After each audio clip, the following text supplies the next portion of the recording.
होता है जो अपने गुरु के प्रति पहले श्रद्धा रखता है, भला उसी का होता है जो जिससे हम भला चाह रहे हैं सर्वप्रथम अपने मन में कोई लोभ लालच न हो, और जिससे हम भला चाहते हैं उसके मन में भी लोभ लालच नहीं हो। नहीं तो गुरु लोभी शिष्य लालची दोनों खेले दाव, बीच मझधार में डूब मरे जैसे पत्थर की नाव।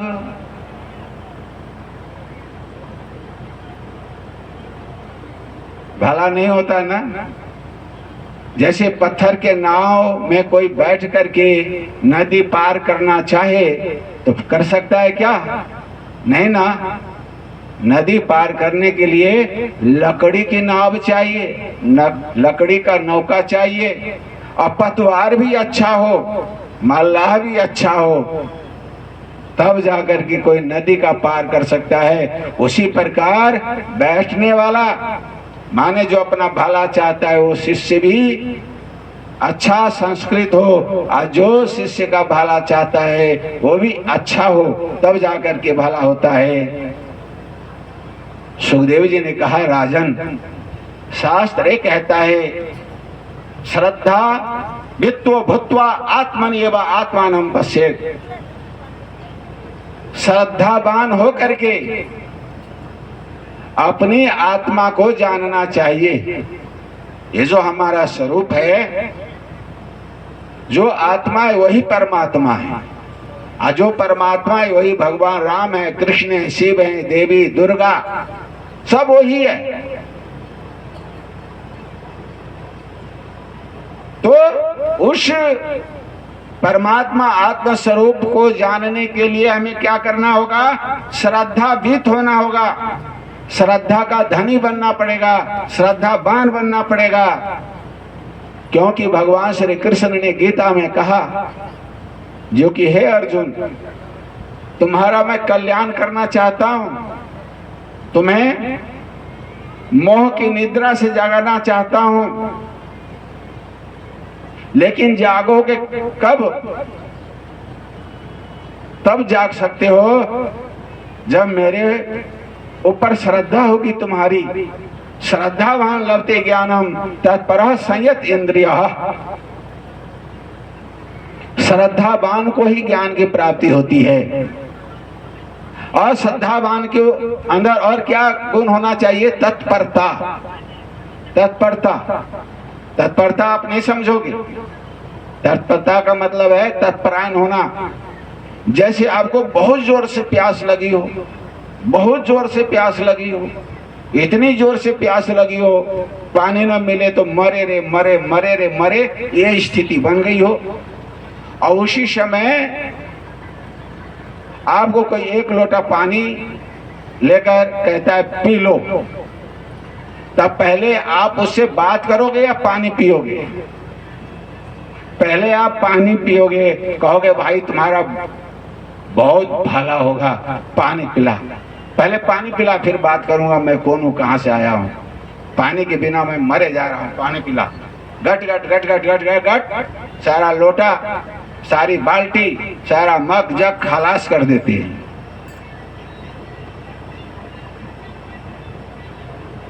भूख जब लगी होती है, अच्छी भूख, अच्छी भूख, और हम खाने के लिए बैठते हैं, खा रहे होते हैं, जो ही हमने भोजन शुरू किया उसी समय मान लो कोई रिश्तेदार आ जाता है, बच्चा कहता है पापा वो आया है मिलने के लिए, तो आप क्या कहते हो? अरे उनको बैठाओ, चाय पानी पिलाओ, बहुत जोर से भूख लगी है, पहले मैं खा पी करके जरा तैयार हो लूं, फिर बात करूंगा शांति से।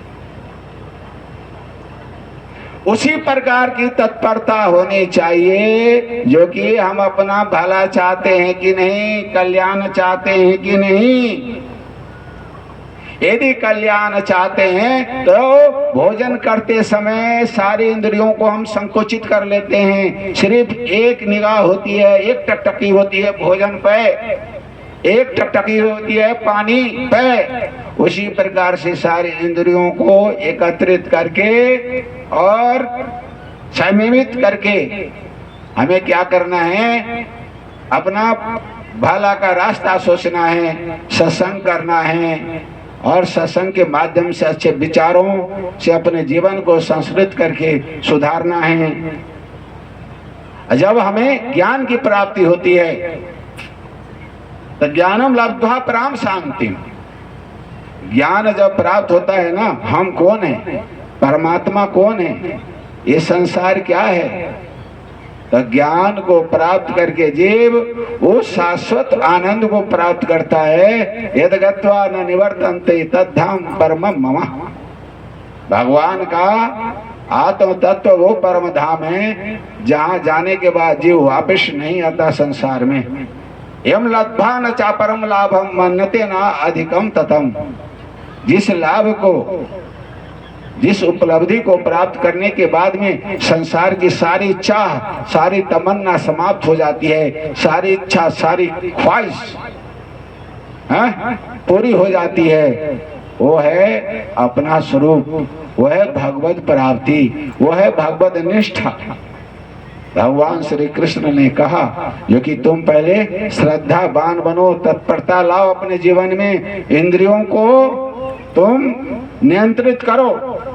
और सुनो, यदि तुम अपना भला चाहते हो तो भगवान श्री कृष्ण ने कहा अर्जुन श्रद्धा भद्र ध्यान योग मुमुक्षेर मुक्तेर हेतु, जो अपनी मुक्ति चाहता है, जो अपना भला चाहता है, कल्याण चाहता है, सबसे पहले उसको श्रद्धावान हो, फिर भक्ति करे।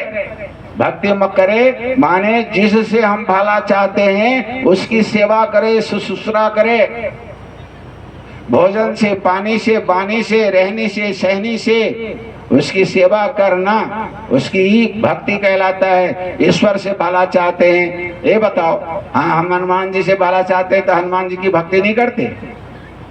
मंगलवार शनिवार के दिन चोला चढ़ाते हैं, प्रसाद चढ़ाते हैं, कहते हैं श्री गुरु चरण सरोज रजा निजमन मुकुर सुधार बरनो रघुवर बिमल जसा जोदा एक फलसार, जय जय हनुमान ज्ञान गोसाई कृपा करो गुरुदेव की नाई, संकट घटे मिटे सब पीरा, जो सुमरे हनुमत बलबीरा, नासे रोग हरे सब पीरा। ये क्या है? ये हमारी भक्ति है। हे हनुमान जी, आप में जो मन को लगाता है, आपकी जो भक्ति करता है, उसका सारा संकट दूर हो जाता है, सारी पीड़ा समाप्त हो जाती है। इसीलिए हमारा भी संकट दूर हो जाए, हमारी पीड़ा भी समाप्त हो जाए। आपकी जैसी श्रद्धा होगी, उस श्रद्धा के अनुसार आपको फल मिलेगा। जैसी श्रद्धा होगी वैसा ही फल मिलेगा। कैसे मिलेगा? ये हनुमान जी की बात आ गई है, हम आपको सुनाते हैं श्रद्धा की बात।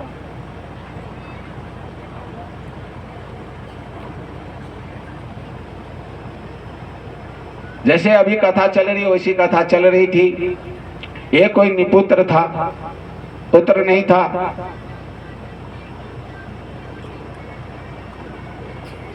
कथा में उसने सुना हनुमान जी के प्रति श्रद्धा रखने से, हनुमान जी के ऊपर कुछ प्रसाद चढ़ाने से उसका हर कार्य सिद्ध हो जाता है, संकट दूर हो जाता है। उसने सोचा मेरे जीवन में एक ही संकट है, पुत्र की प्राप्ति नहीं है।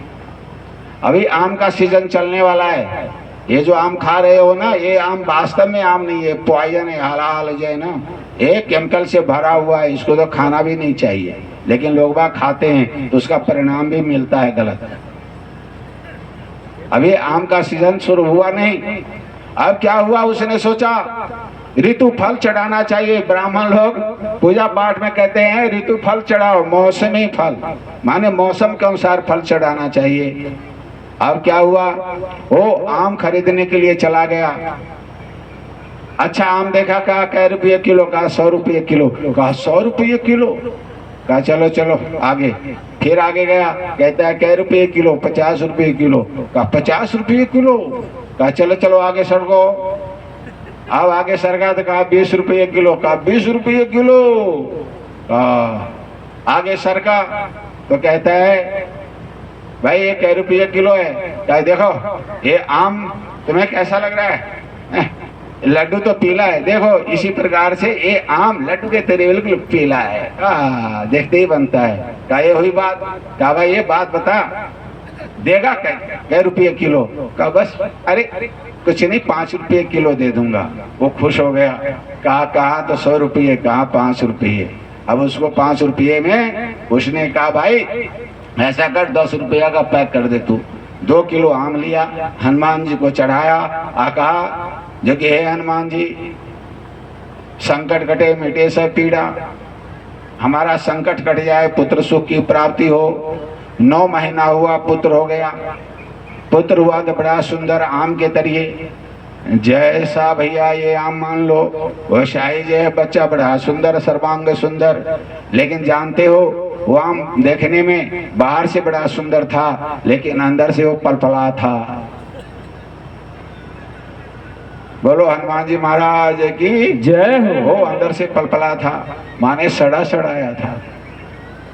हनुमान जी के ऊपर सड़ा सड़ाया आम दिया, चढ़ाया, हनुमान जी ने फल दिया, बड़ा सुंदर आम के तरिए पुत्र दिया। लेकिन उसकी खोपड़ी पलपली रख दी।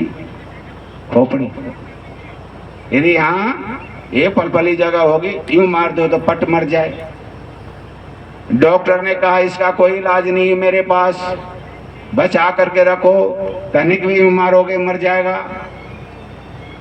अब उस पहुंच गया पुजारी जी के पास, कहा हे पुजारी जी, हे महात्मा जी, हनुमान जी के ऊपर फल चढ़ाने से पुत्र तो अच्छा मिला, लेकिन खोपड़ी पलपली रह गई 10वां द्वार, इसका क्या उपचार है हनुमान जी के पास? कहा दूसरे दिन आना। दूसरे दिन पहुंच गया और महात्मा जी ने कहा देखो हनुमान जी ने कहा है तूने पलपली सड़ा सड़ाया आम हनुमान जी को चढ़ाया है, फिर भी हनुमान जी ने कृपा करके तुम्हें बहुत सुंदर बच्चा दिया, लेकिन जैसा कर्म किया वैसा फल मिला, जैसा चढ़ाया वैसा ही तेरे को मिला। अंदर से वो सड़ा सड़ा आम था, पलपला था, इसलिए खोपड़ी हनुमान जी ने भी पलपली रख दी। कहा महाराज इसका कोई उपचार? कहा यदि अच्छा से अच्छा आम ला करके तो चढ़ावे तो हनुमान जी पलपली को भी सही कर सकते हैं। अब क्या था भाई, आप यूपी के तरफ जाओ, मेरठ के तरफ, मेरठ हरिद्वार जाओगे तो मेरठ भी आएगा, मुजफ्फरनगर भी आएगा और मोदी नगर भी आता है। मोदी नगर से लेकर के मुजफ्फरनगर के बीच में आम देखने को ही मिलता है। वो पहुंच गया, अब कहते हैं भैया 20 रुपये किलो आम। कह ये कोई आम है? कह 100 रुपये किलो। कहता है कोई आम है? और एक ने बड़ा समझदार था, बड़ा चतुर था, उसने कहा कहाँ से आए हो? कहा मैं भाई राजस्थान से आया हूँ। अरे कौन सी जगह से? बांदीकुई से। अरे बांदीकुई जिला या कस्बा? कहा भाई ये दौसा जिला में पड़ता है। अच्छा ये बता बांदीकुई कस्बा से आया है या कोई गांव से? कहा गांव से। कहाँ से? तो महलूनी गांव से। कहा अच्छा किस जाति का है? तो भाई मैं हरियाणा ब्राह्मण हूँ। अच्छा कहा ठीक। कहा भाई बात यह है आम तो तुम्हें मैं ऐसा दूंगा जो कि तुम याद रखोगे। तुम्हारे पूर्वजों ने भी आम नहीं खाया होगा, लेकिन बात यह है कुछ महंगा है। क्या भाई महंगा चाहे कितना भी हो, चाहे 10,000 रुपया लग जाए, लेकिन हमें आम अच्छा मिलना चाहिए। कहा भाई 10,000 रुपया तो नहीं, लेकिन 1,000 रुपये किलो आम जरूर मिलेगा तुम्हें। कहा भाई 2 किलो आम पैक कर दे। भाई 2 किलो आम पैक हुआ, 2,000 रुपया दिया, अब फटाफट हनुमान जी के पास ला करके चढ़ा दिया। हनुमान जी खुश हो गए और उस बच्चा की खोपड़ी भी सही हो गई। बोलो हनुमान जी महाराज की जय हो। तो श्रद्धा भक्ति इष्ट देवता के प्रति, हमारे अपने धर्म के प्रति जैसी श्रद्धा होगी वैसा ही फल मिलेगा। सुखदेव जी महाराज कहते हैं तुम्हारी श्रद्धा हमारे प्रति कैसी है, पहले अपने आप को टटोलो, क्योंकि सत्य वेद गुरु वाक्य है, श्रद्धा अस विश्वास। सत्य गुरु की वाणी सत्य है, वेद की वाणी सत्य है। जब ऐसी श्रद्धा रखोगे, विश्वास रखोगे, तभी तुम्हारा भला होगा। क्योंकि श्रुति कहती है आत्मा वारे द्रष्टव्य, आत्मा देखने योग्य है, माने जानने योग्य है, और श्रोतव्य सुनने योग्य है, और सुनने से पहले श्रद्धा करने योग्य है। जब हम श्रद्धा करेंगे तब हम मननशील बनेंगे, मंतव्य, तब आएगा निधिध्यासितव्य, तब हमारी निष्ठा होगी अपने स्वरूप के प्रति का ये तुम्हारा कर्तव्य है कि नहीं। कहा जब तक गुरु के प्रति तुम्हारी निष्ठा श्रद्धा नहीं होगी तब तक तुम्हारा भला नहीं होगा। गुह माने अंधकार, रू माने प्रकाश। यदि अपने जीवन में ज्ञान चाहिए, प्रकाश चाहिए, हम अपनी अज्ञानता को मिटाना चाहते हैं, अविद्या को मिटाना चाहते हैं, अपनी कमियों को दूर करना चाहते हैं, बुराइयों से अपने जीवन को हटाना चाहते हैं, अच्छाइयों को ग्रहण करने के लिए हमें सदगुरु के शरण में जाना होगा। और सदगुरु महापुरुष क्या करते हैं? अपने प्रवचनों के द्वारा, अपने उपदेशों के द्वारा, अपनी वाणी के द्वारा, अपने आचार विचारों के द्वारा, अपनी शरण में आए हुए शिष्य के हर बुराइयों को, हर कमियों को, हर गलत संस्कारों को संस्कृत करके उसको पावन बना देते हैं, पवित्र बना देते हैं। गुरु कुम्हार के तरिए होते हैं। कुम्हार क्या करता है? मिट्टी को रोंद करके उसकी मूर्ति बना देता है, जिसकी पूजा होती है। उसको घड़ा बना देता है, जिसमें हम लोग गर्मी के दिनों में ठंडा पानी करके पीते हैं। खिलौना बना देता है, तवा बना देता है, जिस पर रोटी सेक करके आप लोग खाते हैं। ये कुम्हार का चमत्कार है।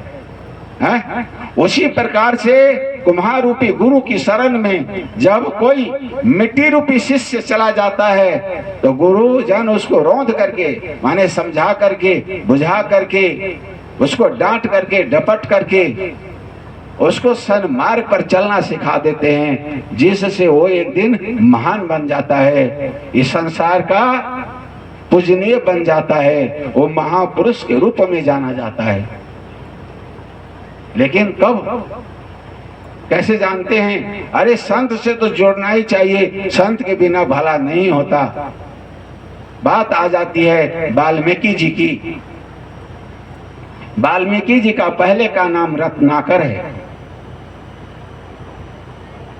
रत्नाकर महा डकैत है, महा बदमाश है, महा लुटेरा है, बुराइयों से उसका जीवन भरा पड़ा है। जिस जंगल में रत्नाकर रहता है उस जंगल से कोई भी निकलता है गर्दन काट देता है। वो इतना बड़ा पापी था, इतना बड़ा हत्यारा था, 72 मन एको पवित्र का ढेर लगा दिया था। कितना? 72 मन जनेऊ का। बताओ वो ब्रह्म घाती कितना बड़ा रहा होगा। पहले के समय में ब्राह्मण, क्षत्रिय और वैश्य तीनों ही योग्य पवित्र धारण करते थे। हम इसके ऊपर कभी विवेचन करेंगे, ये शूद्र क्या है, ब्राह्मण क्या है, क्षत्रिय क्या है। लेकिन द्विज वर्ग धारण करते थे। वो ढेर लगा दिया। एक आदमी को मारता था तो एक कंकर कुआं में पटक देता था, 7 कुआं को उसने भर दिया। कितना बड़ा पापी होगा। लेकिन जब उसके जीवन में कहीं कहीं प्रमाण मिलता है नारद जी का, और कहीं कहीं प्रमाण मिलता है सप्तऋषि का। जब सप्तऋषि जा रहे थे, सप्तऋषियों को घेरा और कहा काटूंगा। सप्तऋषियों ने कहा क्यों? हम लोगों ने तुम्हारा क्या बिगाड़ा है? हम तो सप्तऋषि हैं, लोग कल्याण के लिए घूमते हैं संसार में, तो मेरे को क्यों काटेगा? काटना मेरा धर्म हो गया है। आपके पास में जो भी लंगोटी है, कमंडल है, चिमटा है, जो भी है, माला है, इसको बेच करके मैं अपना जीवन यापन करूंगा, परिवार का भरण पोषण करूंगा। ऋषियों ने कहा रत्नाकर, जो ये बुरा कर्म कर रहा है, जीव जैसा कर्म करता है उन कर्मों का फल भोगना पड़ता है। तो ये गलत कर रहा है, ये बता, ये गलत कर्मों का फल भी तुम्ही को भोगना पड़ेगा। रत्नाकर ने कहा नहीं, मेरे परिवार वाले भी भोगेंगे, मेरे बच्चे भी भोगेंगे, मेरी स्त्री भी, मेरे माता पिता सभी भोगेंगे, क्योंकि मैं उनके लिए बुरा कर्म करता हूं। ऋषियों ने कहा, ये तू कहता है या तेरे परिवार वाले कहते हैं? कहता रत्नाकर ने कहा, ये मैं कहता हूं। सप्तऋषियों ने कहा, नहीं, तुम जाकर परिवार वालों से पूछो। हिंसा बुरी चीज है। हम यदि किसी को जीवन दान नहीं दे सकते तो मारने का कोई भी अधिकार नहीं है। रत्नाकर ने कहा, आज मैं समझ गया, मैं जाऊंगा परिवार वालों से पूछने, आज तुम लोग सारे के सारे भाग जाओगे। सप्तऋषियों ने कहा, हम ऋषि हैं, हम सत्यवादी हैं, मंत्र द्रष्टा हैं, मेरे पीछे संसार चलता है, तुम्हें वचन देता हूं, हम भाग कर नहीं जाएंगे। रत्नाकर ने कहा, ऐसे कहने वाले बहुत सारे मेरे हाथ से निकल करके भाग गए, मैं छोड़ने वाला नहीं। ऋषियों ने कहा, तुम्हें जो भी करना है मेरे साथ कर सकता है। कहा, मारूंगा नहीं, बांध दूंगा रस्सी से। हाथ बांध दिया, पैर बांध दिया और पेड़ से भी बांध दिया, भागने न पावे। घर में गया, बच्चों से पूछा। बच्चों ने कहा, जो कि आप अच्छा कर्म करते हो बुरा कर्म करते हो मैं नहीं जानता, बुरा करो चाहे अच्छा करो, हमें उससे मतलब नहीं है। आपका काम है मेरा भरण पोषण करना, क्योंकि हम लोग अभी समर्थ नहीं हुए हैं, असमर्थ हैं। असमर्थ बच्चों का भरण पोषण करना ये माता पिता का कर्तव्य होता है। आप जानो और आपका काम जाने।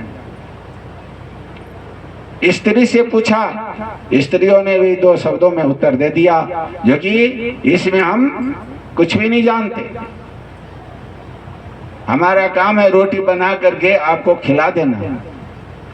माता पिता से पूछा, जो कि हम जीव हिंसा करते हैं, मारते हैं,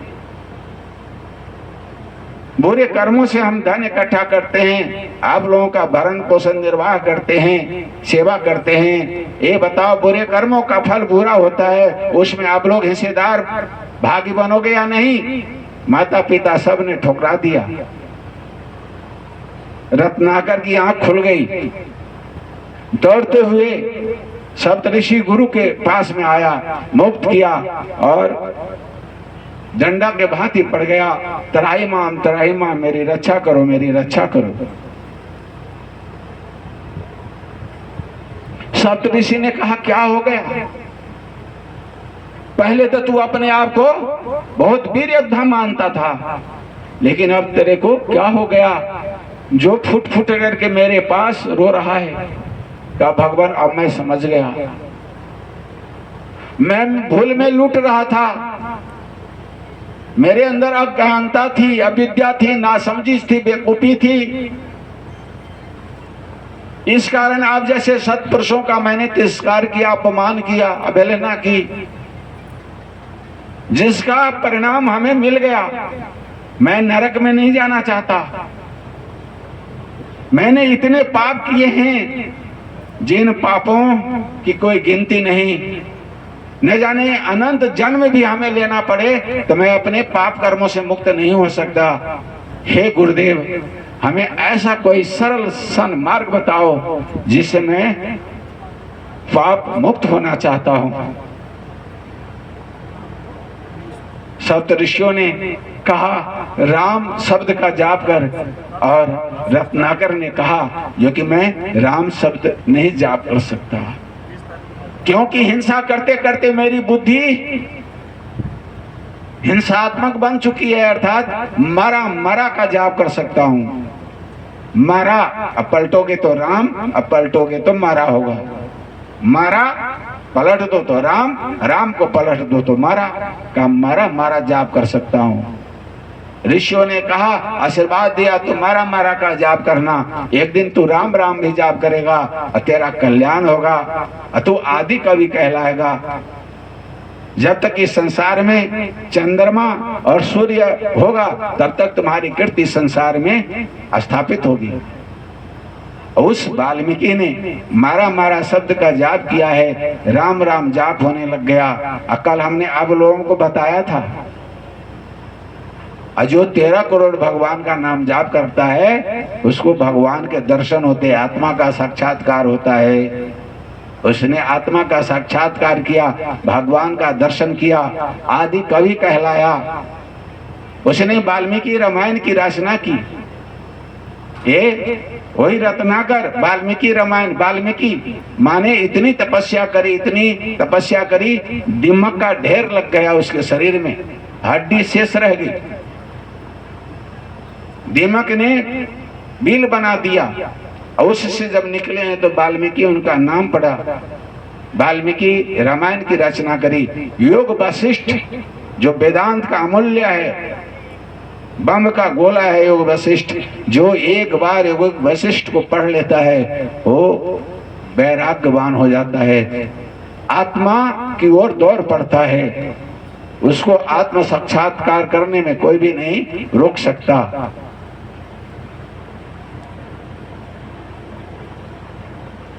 वाल्मीकि का जीवन पावन बना, पवित्र बना। सुखदेव जी कहते हैं, राजन ये वाल्मीकि का जीवन स्वच्छ पवित्र क्यों बना? इसलिए बना क्योंकि उसने अपने गुरुओं के प्रति श्रद्धा की, विश्वास किया, गुरुवाणी पर उसकी निष्ठा थी। क्या आपकी निष्ठा हमारे ऊपर है?